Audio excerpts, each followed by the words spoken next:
Frédéric, vous nous posez la question de confiance cette semaine. Oui, Rebecca, pourtant je ne suis pas Premier ministre, mais je vous parle de la confiance, en l'occurrence dans les réseaux sociaux, on y reste. Mais je ne vais pas vous parler d'Elon Musk pour une fois, mais de la confiance des consommateurs et des marques dans ces plateformes en général. Une société qui s'appelle Integral Ad Science, IAS, a fait une étude sur cette question et elle montre que la confiance en réalité est en baisse. IAS, c'est les spécialistes de la fraude publicitaire, de la détection de la fraude et de la lutte contre la fraude publicitaire en ligne.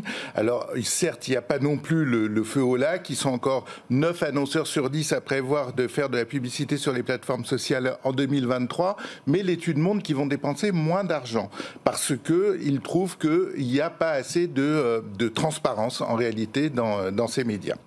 C'est assez paradoxal. D'un côté, les annonceurs prévoient de continuer à investir dans les réseaux sociaux, mais de l'autre, ils ont peur de la fraude.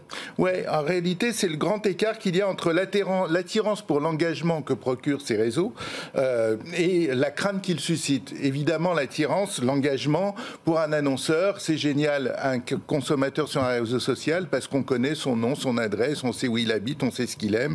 C'est formidable, surtout à une époque où les cookies sont en train de disparaître, et donc c'est un moyen excellent de mieux connaître ses clients. Mais malheureusement, de l'autre côté, il y a en effet le risque que, dénoncé en l'occurrence par Elon Musk à juste titre, des faux comptes sur Twitter, mais sur d'autres réseaux sociaux, des méthodes pour augmenter artificiellement les audiences des pubs. Et donc la pub est loin d'être en numérique, est loin d'être un jardin d'Éden. Comme le souligne le rapport d'IAS, cette relation est basée à la fois sur l'intérêt et sur l'inquiétude. Et apparemment, c'est plutôt l'intérêt qui prévaut. Oui, parce que quand même, la puissance de Facebook, Instagram et TikTok, les milliards de clients qui s'y promènent toute la journée, est évidemment capable d'aimanter les annonceurs et leurs agences. Et tant pis si il y a parfois des problèmes, ça vaut quand même largement le coup d'investir là-dessus.